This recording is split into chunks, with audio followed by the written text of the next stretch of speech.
Hello, I'm Justin. And I'm Robert. And welcome to the Nerdy Reads podcast. Reading a good story can be a powerful thing. You can get swept away and transported into another perspective. You get a chance to celebrate with them or even feel some pain. Books can inspire us, make life more pleasant, give us greater empathy, and push us to try new things. And today, Robert and I get the opportunity to sit down with the writer of the book, Legends and Lattes, the very book that inspired us to start this very show, Travis Baldree. Travis, thanks for being on the show, man. Thank you so much for having me.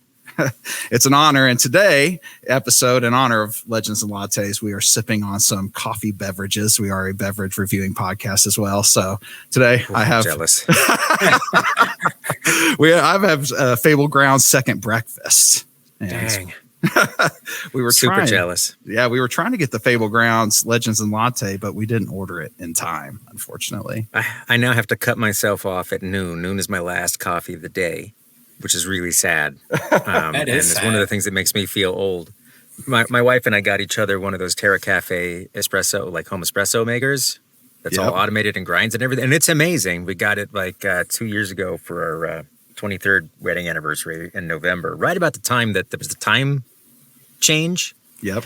And I was convinced suddenly that I just couldn't sleep because of the time change. I just could not sleep. I was getting like a couple hours a night. Until eventually I realized that I was having like 6 double espressos a day just because it was so convenient and so good. And then I sadly had to stop doing that. So you're living like Viv and Tangerine in real life. Yeah. Just making your own lattes, your own espressos, doing your thing. It's hard to overstate how nice it is to be able to just walk upstairs and make good coffee. Yes. Yeah, absolutely. You know, it's maybe that's my problem. I've been trying to take those nighttime goalies lately because I've been struggling to sleep, but maybe I just need to cut off at noon. Maybe that needs to be my thing. I'm starting to get up there in age. I don't want to really make that suggestion because I would hate to hurt you in that way. I feel pressured now. So, hey, I know you're busy these days. You got a lot of things going on. Share with us what it's like, you know, the first few months or a few months away from a new book release. What have you been up to? Man, I barely have thought about it. You know, it's really weird, but I finished writing the book like last November. So it's been kind of in the can. It's going to have been in the can for like a year by the time it comes out. And I still stay busy narrating audiobooks, which is like ostensibly my actual job. So like little things come up and people talk about it, but a lot of it is actually about the previous book. And, you know, things are kind of starting to ramp up for the next book. But you have a lot of time to come to terms with the fact that you're done with it, especially when arcs go out like 6 or 7 months before the book comes out. It's like, okay, it's really, really odd. Like I'm really looking forward to November because I get to do a book tour, which ideally I will not get COVID in the middle of this time. That would be fabulous. Right. So because it's really cool to go around and talk to people who have read your book or are reading your book. It's like really awesome. So I'm looking forward to it. But a lot of like I feel like my anticipation of release day has been attenuated over a vast number of days. So I guess that kind of answers a question I had later down the line. We were actually fortunate enough to receive an arc of Bookshops and Bone Dust, and we've read it. Well, cool. I don't know how much you want to talk about it on here, but I'm just curious, are there massive changes between the arc and the actual published version? No, there will be, there's like...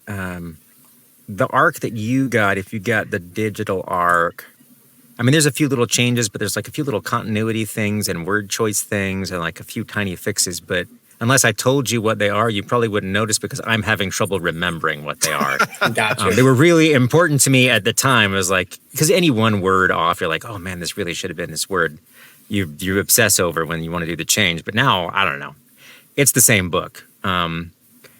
Largely because... by the time Tor even got the book from me, I had already been through a full edit. I used my editor, and I arranged with him ahead of time. I used the same editor I used on the first book before Tor even got a copy of the book. So it was ruthlessly edited before they even got a version of it. So if you hated something, it's still totally in there.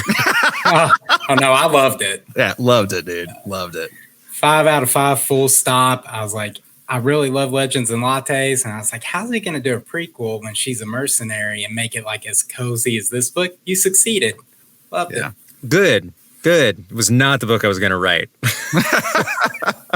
You mentioned obsessing over words and going through all that. I know that with Legends and Lattes, you wrote that pretty quick. As far as in Bookshops and Bone Dust, I'm assuming was fairly similar in that regard.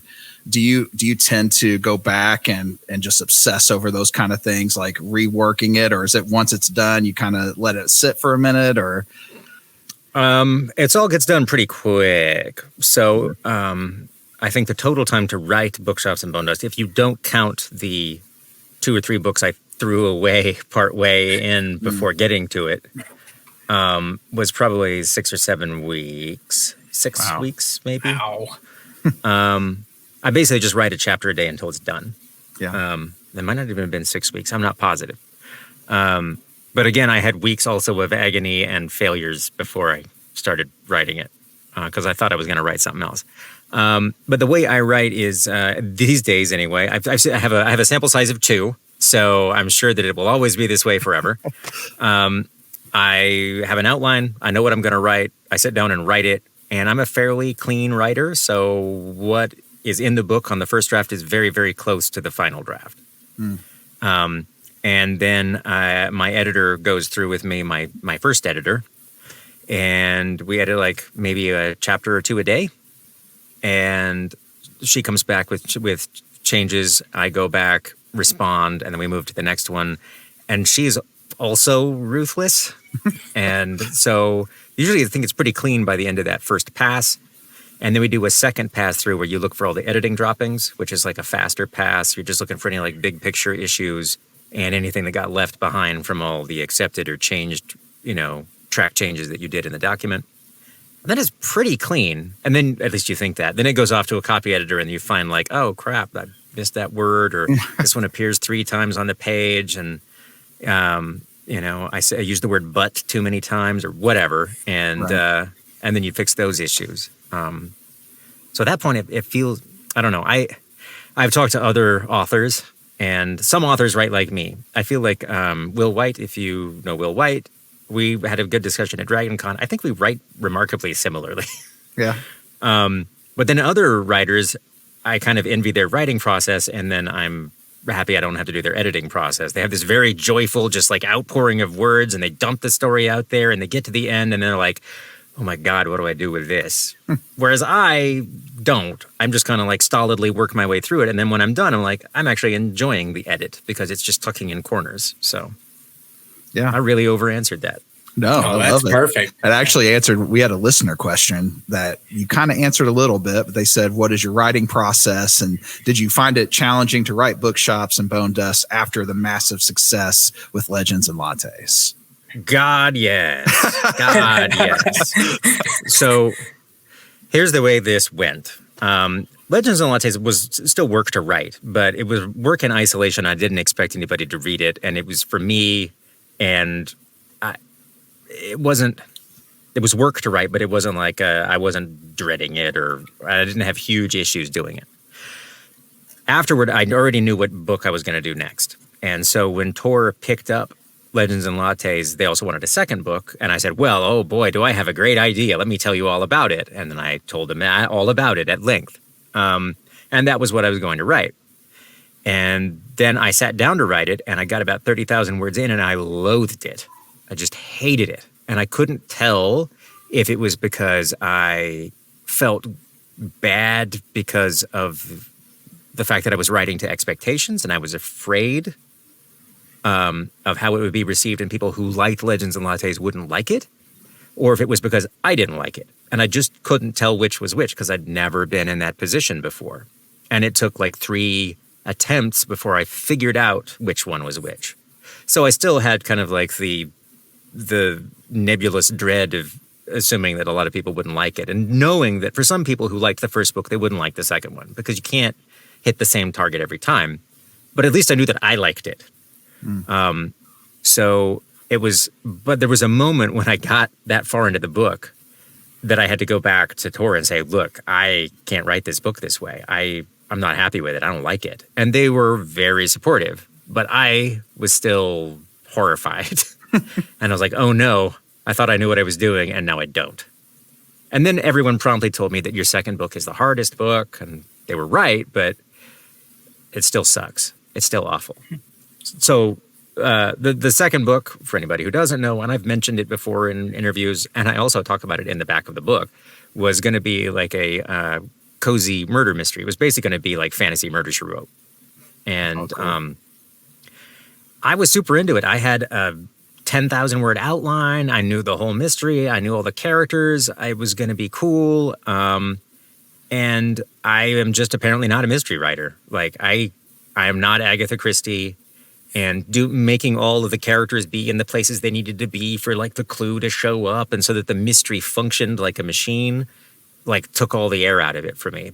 And it turns out that if I'm going to write a mystery, it probably has to be Scooby-Doo, because all I really care about is the weirdos in the van. And that's where my heart lies. So I'm hoping to maybe come back to that book, but it will almost certainly be the Scooby-Doo version.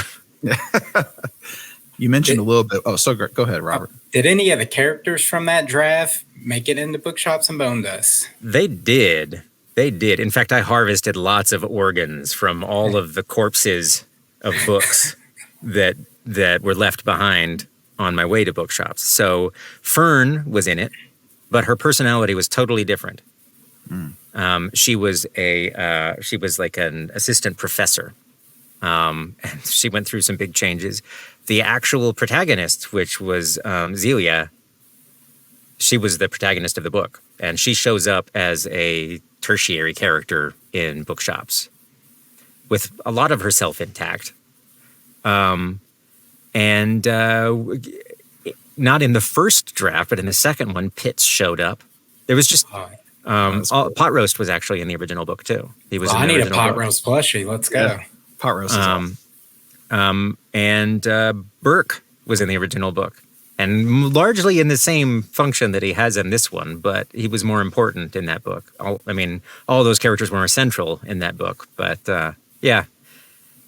Somebody said something to me at one point, is like, if you're sitting down to write a book and you've got some ideas that you're holding in reserve, don't do that. Just put everything good that you've got right now into the book. And I have basically taken that as good advice, because I figure if you put all the good stuff you've got right now into the book, other good stuff will show up later. I don't want to be like the person who plays the RPG and gets to the end and has like a sack of 1,000,000 health potions that I never used. Are you finding the like writer community to be pretty supportive since you've kind of jumped into that? And yeah, I mean, I think writers are amazing. I think book people are amazing. I think there's basically just book culture, which as an audiobook narrator, I already kind of get a lot of, and I work with authors. So I feel like I'd already been like partially immersed in that, but I've now gotten to meet even more authors, authors that I have really enjoyed reading, trad pub authors that I'd never interacted before. It's been like super cool, and people are just nice, and people are very open about sharing how they work and being supportive of one another. And it's just, it's pretty amazing, honestly. Yeah, that's awesome. And to be completely transparent with you, we didn't know that cozy fantasy existed before Legends and Lattes. It was a very. I feel like it did. It did, but nobody really stapled the name to it yet. Sure. Because, you look back at like Terry Pratchett and stuff like Going Postal, and I feel like that stuff's cozy fantasy. And like Howl's Moving Castle and like every Studio Ghibli movie ever made. It's like, oh, there it is. So what was the big inspiration for you? Like what kind of led you down this path and got you here? Well, I was certainly not something I ever expected I would write. In all the previous books I tried to write were all much more serious or much more epic, and it had to be like the great American novel, or I don't know. I've always liked fantasy. I always wrote spec fiction stuff, but I always felt like it had to be bigger or more important or something. And apparently that's just a terrible idea for me. This started as a joke. So I had done or attempted National Novel Writing Month for the umpteenth time in 2020 with my friend and fellow narrator, Avon Shorekind, and neither of us finished. We didn't have time. Stuff came up. We didn't get it done. And in the following year for 21, she said I should do it again. I said, well, if you write a book, I will. And we both basically picked something ridiculous. so that the pressure would be off. And I had mentioned in my Discord where I narrate live that what I really wanted to read was a Hallmark movie set in the Forgotten Realms, because I read all this action adventure stuff, and it's the middle of COVID, and like I'm kind of okay for high stakes stuff. I don't need a red wedding. I don't need the harrowing knowledge that somebody I love is going to die. I just wanted something nice. And so I just picked a ridiculous premise. And when I first brought it up, it was even more jokey. It was like the quintessential Hallmark movie. It was like a dwarven executive goes back to her dad's failing mine and has to help it out and interact with all the annoying, quirky denizens of the dwarven, undercity. But then, there's some handsome guy in a sweater and somebody bakes cookies, and it's all very Hallmark movie. That's not what I wrote, obviously, but that was kind of the genesis of it. And for me, the benefit was that it was a simple idea that I could fully wrap my head around. And for once I decided to outline it, because every other time I tried to just pants it. And apparently I can't do that, which sucks. But that's what worked for me. And then looking back after the fact, I used to be a game developer. I'm just gonna jump all over the place in this interview. I used to be a game developer. I did it for decades. I was really good at it. And people would come up to me who were new game developers, and they would tell me about the game they wanted to make and ask what they should do. And they would always say, I want to make, it's going to be like World of Warcraft, but GTA, and it's going to have a morality system, and like it was always some crazy ambitious thing. And I was like, you know what you should do? You should make Tetris. Everybody should make Tetris. That should be your first game. And the beauty of Tetris is that it's great. Everybody knows what Tetris is. Everybody can play Tetris. It's a beautiful, genius game. But it's also a game that's so simple that literally, as your very first programming project, you can make it. So I just kind of was reminded of the fact that like simple things have value. You don't have to make the biggest, most epic whatever to make something that somebody cares about at all. And that's honestly been really freeing in retrospect. Man, that's awesome. Again, I over-answered. No. We're not a video game podcast, but I do love Torchlight too. Thank you. Yes, me too. Nice. We're huge fans Crossing of the that game streams. as well. Crossing the streams. We are huge fans of Torchlight, that's for sure. I'm sure we talked a little bit about your upcoming release of Bookshops and Bonedust. And again, we did have a chance to read it and loved it. Could you share a little bit about Viv's upcoming adventure with our listeners? Sure. Absolutely. So Bookshops and Bonedust is set about 20 years before Legends and Lattes, when Viv is much younger and still quite into the adventuring game. And it's basically during her first gig. And she is a junior member of Rackham's Ravens, which is a mercenary company. And at the start of the book, they're pursuing this necromancer who's been trotting all around the territory. And she's really out to prove herself and gets kind of ahead of herself and is wounded immediately. And, Rackham is a little bit... a little bit put out with her, but still kind of this sort of fatherly figure. And he dumps her off in a crappy beach town while they go off and get the job done. And they'll swing back by and pick her up when she's healed up and they're finished with their business. Mm-hmm. So she's thwarted. She's annoyed. She's stuck in the middle of nowhere. She immediately runs afoul of the law, and she doesn't have anything to do. And she befriends the really foul-mouthed owner of a failing bookshop. Not being a particular fan of books. And largely the book is about all the little seeds that get planted early on that bloom much later in our lives unexpectedly. And the people we meet and the relationships that we have that seem like they don't necessarily go anywhere or that end, but matter to us in these really foundational ways. And it's also, along with that, about books and stories and how we recognize each other through those stories. The common experiences that we share that remind us that we're not alone and how powerful that is. And And then in a very meta way, it is a prequel about the fact that prequels aren't irrelevant. Love it. So was it, you mentioned it was like a Hallmark inspiration. So you have Viv and Tandry. You have their love story. It's well laid out. Legends and Lattes. How different was it writing a love story that you knew would only, would just end? For me, I liked doing it because what I wanted to get at largely with everything that happened in the story was that none of these things are where she ends up. She doesn't open a bookstore. She doesn't stop there. She goes back to her life. The relationship, she has a summer fling that doesn't end, that's not her ultimate love, and that's not the relationship that she ends up with in the end. But none of that is meaningless. All of those things are things that showed her the person that she would eventually decide to be. The relationship that she has there is one that she initially is kind of like, for her, it's really kind of trivialized in a lot of ways. It's a summer fling. It's the way kids approach relationships, right? And it's the moment where she realizes that maybe that's not all there is to it, or maybe that she would want something more, or that there's something more to be had there. And and later on, I think in a lot of ways, it explains why she approaches her relationship with Tandry the way that she does, which is slower and more cautiously, and with the perspective of an adult who has been through relationships with other people. So, yeah, I love it. I like that sort of things. Do you see yourself continuing to expand in this universe, or will you branch off? And maybe is there another genre that interests you? I will definitely do at least another book in this universe. There'll always, I think, be standalones that interlock. Kind of like the Terry Pratchett model of like, you can just kind of read whichever one, and if you like it, read another one, and you get a better sense of things. But also, I have other stories that I'd like to write that aren't set here.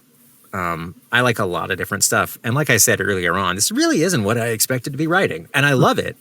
But I also don't want to just write the same kind of story. And for every story to be, how can I make this cozy if it doesn't need to be cozy?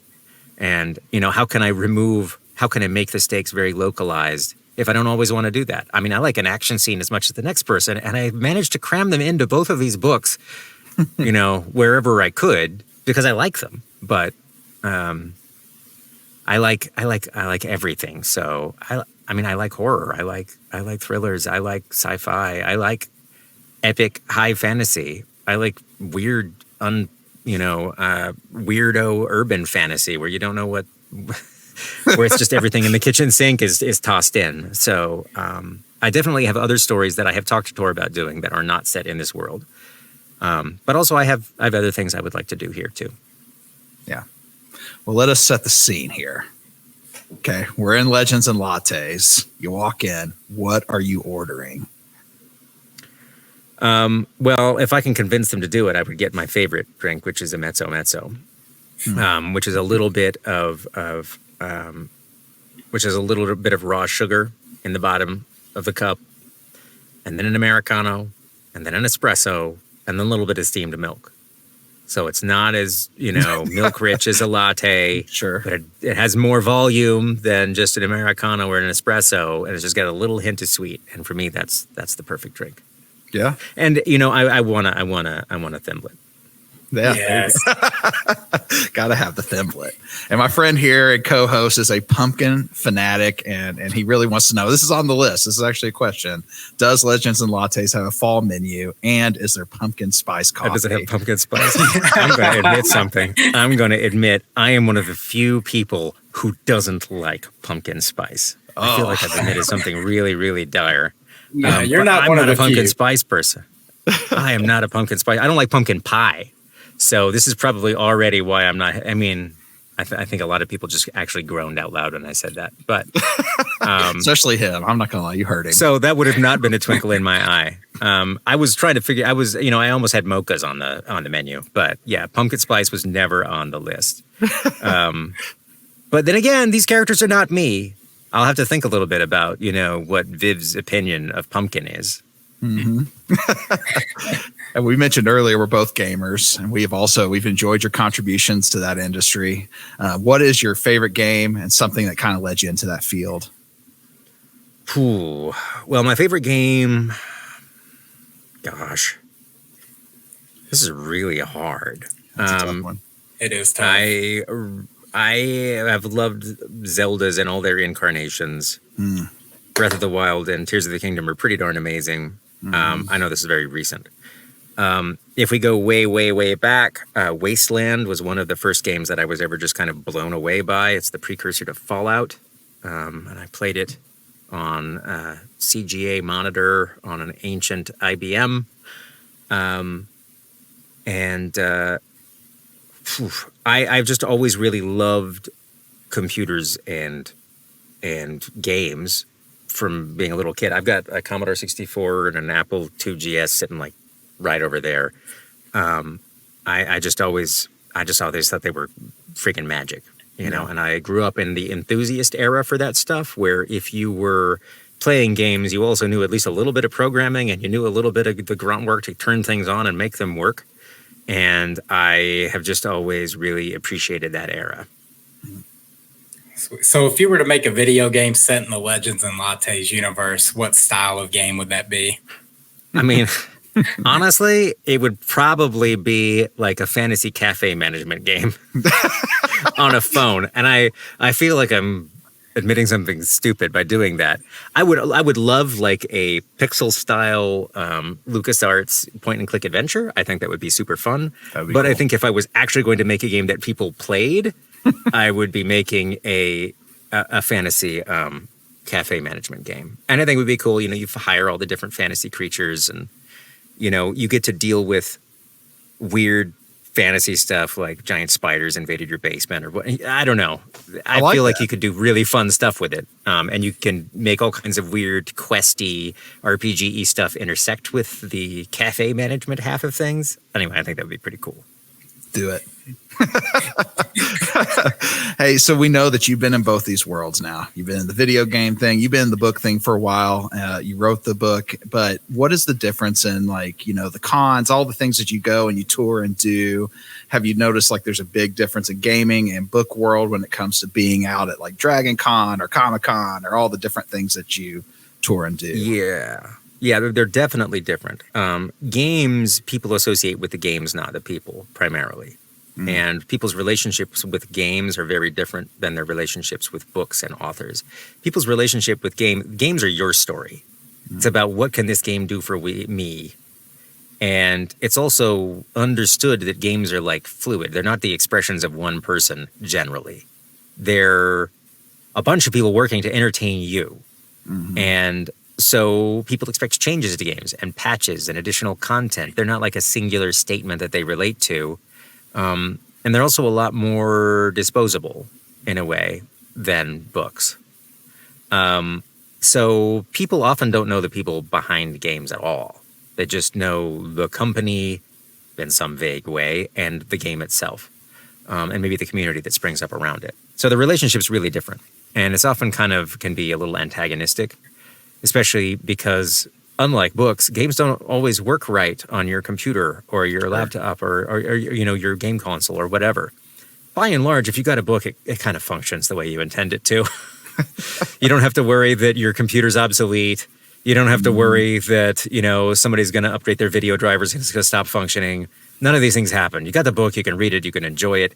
And if you read it 20 years from now, it's still the same book. It doesn't look ancient and the graphics don't look like crap. Right. So, for books, people associate a lot more with the people writing the books, which is honestly why Bookshops and Bonedust has so much stuff about books and relating to people with books in it, because that's been my experience in doing this, is that it's really, really powerful to put some of your personal experience in a book and have somebody else recognize it and understand it. And I did not know it would be so powerful, but it absolutely is. And so my experience, I sold millions of copies of games, but I had very few like personal connections that occurred as a result of that. But writing a book, when people relate to it, you have a personal connection in a way that is not at all comparable. It's really hard to articulate how cool it is. Fan art, I mean, people got tattoos. Somebody sent me a Lego kit. That's for cool. Legends and Lattes that they custom made with like beautiful like fold out glossy instructions. You know, it's when I was at Dragon Con, a couple came in cosplay. One of them was dressed as Viv and one was dressed as Thimble, and they had a tray of like coffee pods, and they'd made Legends and Lattes labels, and they were giving them out. I mean, cool. It's hard to overstate how cool this is. So, I for me, books have been infinitely more rewarding to make than games, in a really personal, like profound way. Yeah. So because just you're getting to hear the stories of how it's impacted people. Yeah, it's like it's this recognition, and I said it earlier. It's like this recognition that you're not alone in your experience. That what you felt is the same thing somebody else felt. Because if you're like me, I've gone through a lot of my life feeling like I'm an alien and I don't know why other people are doing the things they're doing. It's like I'm pretending to be a human because everybody else seems to have it figured out and I don't. Sure. And stories and those kinds of shared experiences are one of the things that kind of punctures that you know, that lets you believe that isn't true, that you really are like these other people. Yeah. Can I share a story with you about Legends and Lattes and something that happened to me based on the book? Please do. You know, Cal, Robert, I don't know if I told you this, but Cal reminded me of somebody when I was a kid. So when I was 19 years old, I worked in a fabrication shop as a welder, just getting out of high school, trying to figure it all out. And again, far from it, right?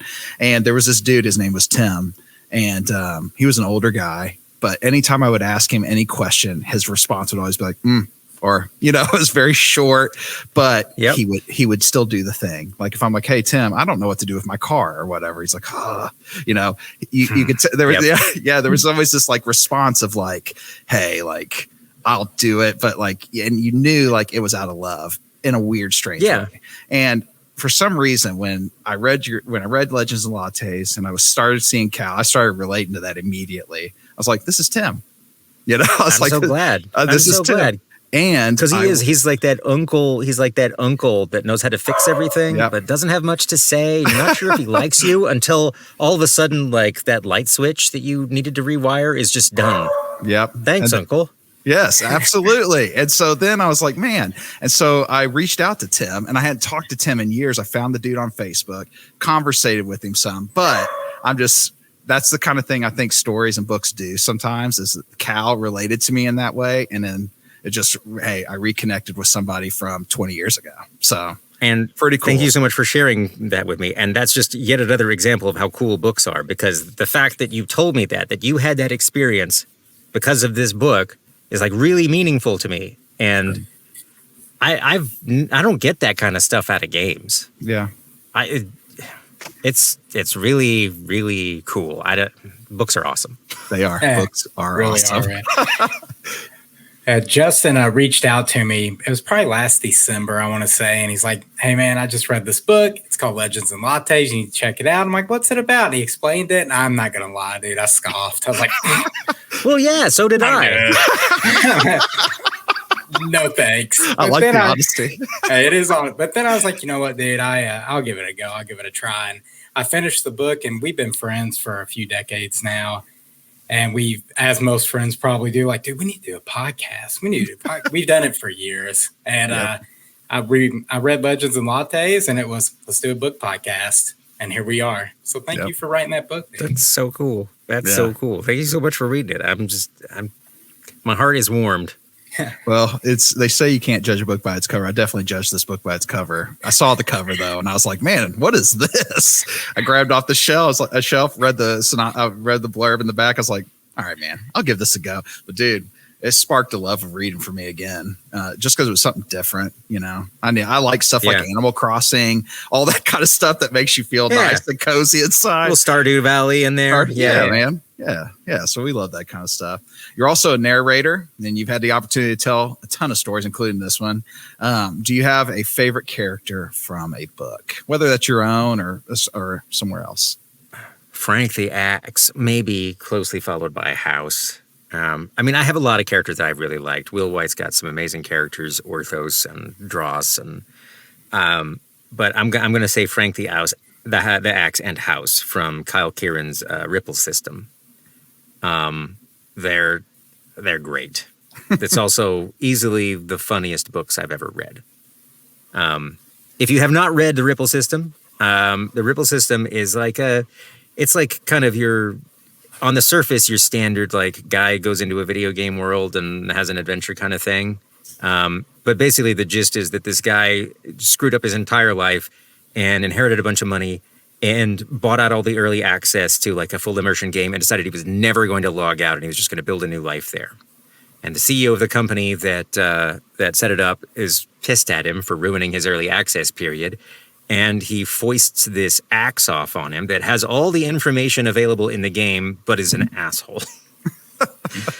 And at the same time, he takes the AI that runs his house and has it log in as a player and pretend to be a human to assist him. And so the entire book, his house's AI is learning how to be a person, and the axe is learning not to be an asshole, and all the banner is incredible. I don't know how else to sell you on this. It's just so good. It's just funny, and it's so well written. So I'm going to say Frankenhouse. Sounds like a wreck to me. I'm in. That's a wreck, yeah. Future episode. There you go. Do you have any book that you would love to narrate that maybe you haven't yet, whether that's a classic or a modern piece of work? I've always wanted to narrate a Stephen King book. Ooh. I love the way Stephen King writes characters. I love the way he writes prose. It translates so well to audio. Frank Muller used to narrate, before he passed away, narrated a bunch of Stephen King stuff. The Green Mile is still like my gold standard all-time favorite audiobook. And I just think he works incredibly in audio. And I would love to read a Stephen King book. I don't care what it is. Yeah, that's awesome. We're fans of Stephen King. Yeah, we're going to do an episode on his latest book, Holly, next month for sure. Love Holly Gibney. Yep, Holly's rad. I haven't read Holly yet. That's the next on my list. I don't know if there's anything Stephen King I haven't read except Holly. Yeah. All right, so we are also a podcast, like we discuss beverages quite a bit. And we believe like books and drinks go together. So do you have like a go-to that you have when you sit down to read? You have a drink in hand, and what is that drink? Well, depending on the time of day, it is either a coffee if it's, an appropriate hour, or if it's summer and it's one of those books that you read on the deck, then I want a Negroni. Nice. Hendrick's Gin, Up, Twist of Orange, I want a Negroni. If it is cold or autumnal, then I want either a whiskey or a scotch. Neat. No ice. Are you a music guy as well, or no music? I like music, but my playlist for writing is basically just any song I liked in a random jumble. And a lot of it is from the 90s. Who's that? Just out of curiosity. I'm a 90s fan. I've got everything from, I've got all the 90s alt stuff. I was a big fan of Soundgarden, Chris Cornell, and Nice. but I like all kinds of stuff. As AC/DC, there was a remarkable amount of AC/DC that played during the writing of Legends and Lattes. But then I'll have like weird, really folky, sweet music in there too. If it sounds good and I like the way it sounds, I just put it in my playlist. It's a disaster of a playlist. Well, Travis, we appreciate you, man. You've been very gracious with your time. But before we head off, we do have one more question. We live in the Midwest. And although it's mid-September, as you can see, I already have the stocking cap on. And it's 95 degrees outside. But people here are already preparing for fall. That's just the thing. And with fall is spooky season. So we wanted to ask, if the Legends and Lattes staff is dressing up for Halloween, what would they be? Oh, wow. Well, I mean, Tandri could easily dress up as a devil, I suppose. I think that Thimble would literally be like the classic ghost, like E.T. with the sheet over his head kind of ghost. Nice. I can see sort of that. bumbling around. I can see that. Would Viv dress up? I think Viv's just going to give out the candy, honestly. I think she already feels intimidating, so she's just like, maybe she would actually just put on her own old gear. Oh, nice. Viv might be that person who shows up as is, and when people are like, "Who are you?" she just makes up some sort of random thing. Like when I show up to something, I'm like, "Oh yeah, I'm dressed up as a barista or something like that." Even though it's not true, but yeah, she's just gonna toss on the ring mail and slap the sword back on her back, and make sure her biceps are visible. I don't know. So you're saying Viv's not a couple's costume gal. We're not going to see her and Tandry like dressed up as avocado toast. I'm thinking about that. Wow. She's already green. I can see it. There it is. Dang. That's a lot of avocado. It's a lot of avocado. She's never going to be able to buy a house if she keeps buying those. Well, Travis, we appreciate you, man. Thanks so much for being a part of the show. Thank you so much for having me on. It's been awesome. Yeah, a lot of fun. Huge fan of what you do. Appreciate you, man. Again, inspiration for this show. And here at the Nerdy Reads Podcast, we enjoy a good story and believe your story matters. So be good to each other and stay nerdy, our friends.